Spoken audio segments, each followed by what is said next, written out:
Carbohydrate, वसा, खनिज लवण, ये सारी चीज़ें उनके भोजन में शामिल होनी चाहिए। इसके लिए ज़रूरी ये है कि वो हर तरीके की साग सब्जी का प्रयोग अपने आहार में करें, दूध दही का प्रयोग करें और दालों का प्रयोग करें। इसके अलावा जिन चीज़ों में कार्बोहाइड्रेट, वसा और प्रोटीन पर्याप्त मात्रा में होती है उनका प्रयोग हमें करना चाहिए। भोजन आप एक बार में, 2 बार में, 3 बार में, 3 बार तो भोजन सभी लोग करते ही हैं, लेकिन गर्भवती माताओं को 6 बार कम से कम भोजन करना चाहिए। थोड़ा थोड़ा भोजन उनको करते रहना चाहिए। फिर उसके बाद धात्री माताओं का आता है। धात्री माताओं के लिए क्योंकि भी जरूरी है। उसके बाद हमारे जो 0 से 6 वर्ष के बच्चे आते हैं, इनका वजन के माध्यम से हम उनके ग्रोथ को देखते हैं कि उनके अंदर किस तरीके का विकास हो रहा है। यदि उन्हें संतुलित आहार मिलता है, 6 महीने के बाद बच्चे का अन्नप्राशन, 6 महीने पे बच्चे का अन्नप्राशन किया जाता है, उसके बाद उनकी डाइट को हमें बढ़ाना होता है। उन्हें जो है अंतर्गत पूरा पोषाहार मिलना चाहिए। पोषाहार का मतलब ये है कि जो अतिरिक्त मिलता है वो आपको अपने तरीके से, जैसे हमारे यहाँ आंगनबाड़ी में जो है पोषाहार मिलता है, उसमें कई चीज़ें मिलती हैं, उसके माध्यम से आप बहुत सारा व्यंजन तैयार कर सकते हैं। उसमें आप बच्चों को हलवा बना के, नमकीन चीज़ें बना के और जो वो पसंद करता है उसको आप दे सकते हैं। इसके अलावा जो बच्चे हमें क्या करना है, हमें आंगनबाड़ी पे जाके नियमित उनका वजन करवाना है और साथ साथ उसकी ग्रोथ पर अपनी निगरानी भी रखनी है। वहाँ आप आंगनबाड़ी बहन से पूछिए। इसके अलावा जो आशा बहनें हैं वो भी इस चीज़ को देख रही है और वो भी आपको सही सलाह देंगी। साथ में हमें स्वच्छता का विशेष ध्यान देना है। वो आपने अभी कोरोना के टाइम में ये सारी चीज़ें महसूस की थी कि जो है साफ सफाई, स्वच्छता का कितना बड़ा महत्व होता है। हमें जो है बच्चों को हाथ धुलाने की प्रक्रिया, इसका विशेष जो है उनको ज्ञान कराना है, उनका अभ्यास भी कराना है। साथ हाथ जो है एक अलग स्टेप है, उसको हम आपको बता रहे हैं। हम सुमन के माध्यम से अपने हाथ की सफाई कर सकते हैं।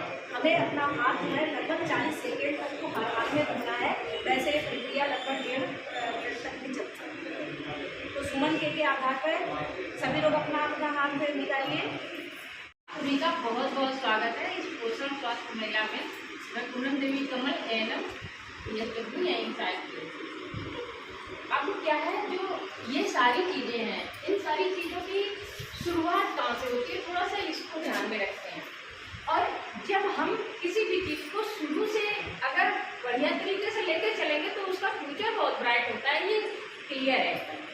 अब सबसे पहले शुरुआत होती है प्रेग्नेंट बेटी से, यानी जब बच्चा आपके गर्भ में पल रहा है। ठीक, अभी तक सबकी जो भ्रांतियाँ थी ना कि हर जो पहला टीका लगेगा वो 3 महीने के बाद लगेगा, अब ऐसा कुछ नहीं है। क्योंकि इसमें जो 3 महीने पे जब रजिस्ट्रेशन होता है या 3 महीने पे जब आप फर्स्ट फीडबैक लगवाते हो, टीटी और डिप्थीरिया का, यानी टिटनेस और डिप्थीरिया से जो टीका बचाता है, तो वो क्या करते हैं, जब 3 महीने में लगता है तो आपका जो सबसे फर्स्ट पड़ाव होता है, जब बच्चे का रजिस्ट्रेशन होके उसको फॉलिक एसिड की सबसे ज़्यादा जरूरत होती है, वो चीज़ हमेशा मिस हो जाती है। होती है कि नहीं होती है?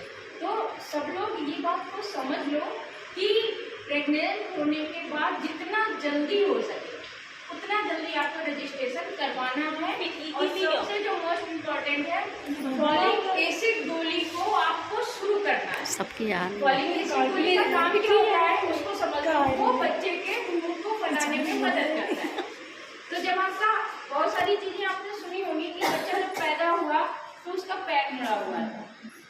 बच्चा जब पैदा हुआ तो उसका जो हेड था वो अच्छे से मेंटेन नहीं हो पाया, उसकी जो बैकबोन थी वो अच्छे से डेवलप नहीं हो पाई। तो यानी कि कंजेनाइटल बीमारियों से बचाती है और बच्चे के ग्रोथ में बहुत ज़्यादा मदद करती है। ठीक, तो फॉलिक एसिड का सब लोग इस बात को समझना है और समझ के फैलानी है इस बात को, ताकि फर्स्ट रजिस्ट्रेशन जितना जल्दी हो सके उतना जल्दी हो और इन कंजेनाइटल बीमारियों से आप अपने बच्चे को बचा सकें। और इस समय जो सबसे ज़्यादा प्रॉब्लम वाली चीज़ हो रही है, मिसकैरेज बहुत ज़्यादा हो रहा है। क्यों हो रहा है, क्यों हो रहा है, इसका एक सबसे बड़ा कारण ये है कि आज की जो सब्जियां, फल जो भी हम लोग ले रहे हैं वो शुद्ध नहीं है, केमिकल युक्त हो चुके हैं।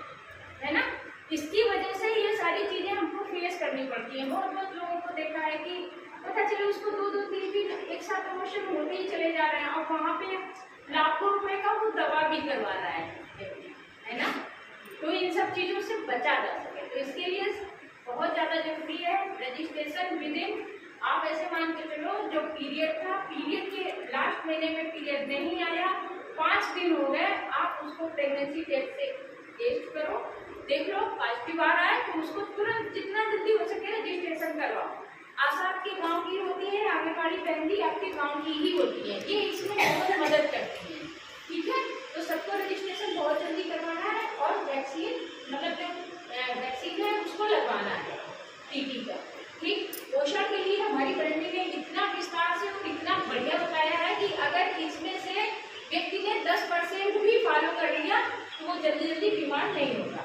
इसके साथ में एक और बहुत ज़्यादा जरूरी चीज़ आती है, जैसे ही आपका 4 मंथ कंप्लीट होता है तो आप देख लो जो व्यक्ति आयरन फॉलिक एसिड ले रहा है, बच्चा कुपोषित हो रहा है, उसको हम आयरन टैबलेट या सिरप लगातार दे रहे हैं, इसके बावजूद भी वो मेंटेन नहीं हो पा रहा है। तो उसका सबसे बड़ा कारण क्या है, उसको अल्बेंडाजोल मिस हो गई, तो उसको हमें अल्बेंडाजोल भी खिलानी है। सेकेंड सेमेस्टर के बाद हर प्रेग्नेंट लेडी को अल्बेंडाजोल खिलानी है, देनी नहीं है, सामने ही खिला देनी है आपको। जैसे उसका 5th मंथ कंप्लीट होता है 6 मंथ में उसको खिलवा दो। ठीक है, तो इससे अगर उसके जो कृमि है उसकी वजह से वो जो आयरन मेंटेन नहीं हो पा रहा है, कहते हैं ना लोग जैसे गोलियां खाई तो हमें चक्कर आने लगा, वो बहुत उलझन होती है 2 दिन खाने के बाद, तो इस वजह से वो खा ही नहीं पाते। तो उनको ये बताओ अगर ये दिक्कतें हो रही हैं उसको एक अल्बेंडाजोल खिला दो और उसको बता दो कि जब भी आप आयरन फॉलिक एसिड लो, कैल्शियम गोली लो तो थोड़ा सा खट्टे पदार्थ के साथ में उसको लो। ठीक है, जब आप खट्टे पदार्थ के साथ में लेंगी तो उसमें विटामिन सी होता है और vitamin C iron folic acid को ऐसे समझ लो जैसे सोने पे सुहागा अपनी भाषा में, वो फिर बहुत अच्छा काम करती है। ठीक, तो इसको बहुत ज़्यादा मेंटेन करके रखनी है क्योंकि सब लोग कोई नहीं खाता है। जैसे ही जरा सी उलझन हुई और उलझन ये तभी होती है जब आपके शरीर में उसकी बहुत ज़्यादा कमी होती है।